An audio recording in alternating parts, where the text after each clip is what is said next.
जय हिंद दोस्तों। चलिए दोस्तों बात करते हैं इस क्वेश्चन के बारे में। इस क्वेश्चन में क्या कहा गया? A man on the top of a tower standing on the sea shore find that a boat coming towards him take 10 minute from the angle of depression to change 30 to 60।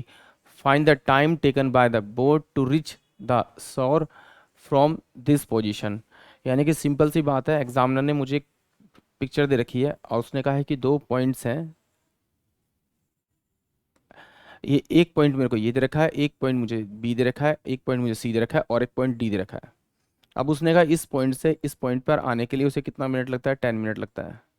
वो ये पूछ रहा है कि इस यहाँ से इस बी से यहाँ तक आने में उसे कितना टाइम मिलेगा। तो क्या करते हैं, हमें एक चीज़ का यूज़ करेंगे हम। हमें पता है डिस्टेंस अपॉन में टाइम इजकल टू स्पीड होता है और स्पीड इंटू में टाइम इजकल टू मुझे डिस्टेंस होता है। ठीक है, तो मुझे क्या चाहिए? मुझे इसका टाइम चाहिए। इसका मतलब क्या है कि मुझे टाइम चाहिए। तो ये मेरे पास क्या है? डिस्टेंस अपॉन में क्या आ जाएगा मेरे पास में? स्पीड इक्वल टू मेरे पास क्या आ जाएगा? टाइम आ जाएगा। ये मेरे पास में आ जाएगा।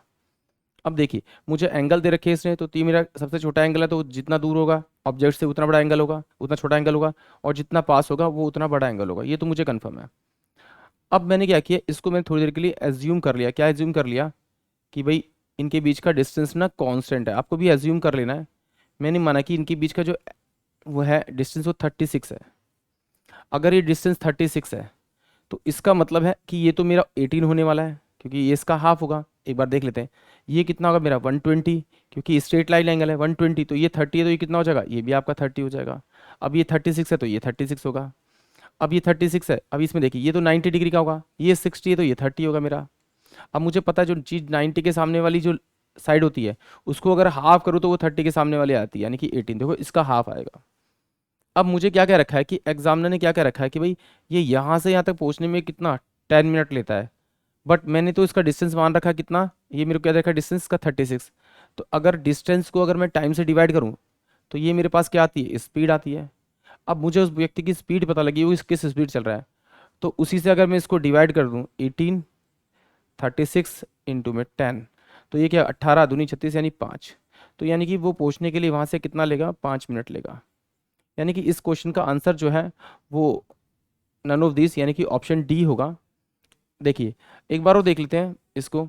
अगर मुझे कोई ट्राइंगल दिया होता है इस तरह से, इस तरह से पहले अगर ये मुझे 60 दिया हुआ है तो ये मेरे पास में 30 होगा, क्योंकि ये तो मेरा फिक्स होता है 90 डिग्री होता है।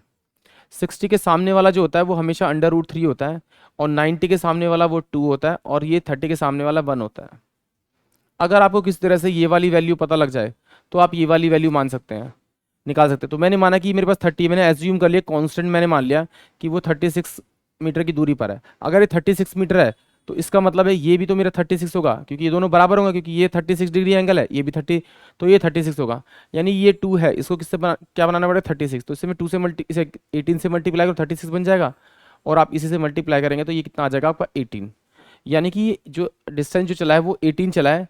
अब वो क्या कहता है कि 10 मिनट में कितना? 36 चलता है, तो 10 से डिवाइड करेंगे तो स्पीड आ जाएगी, और उसकी स्पीड से अगर मैं इसको डिवाइड करूंगा 36 इंटू में 10, तो ये मेरे पास कितना आ जाएगा? 5 मिनट का में वो अपनी पोजीशन पे पहुंच जाएगा।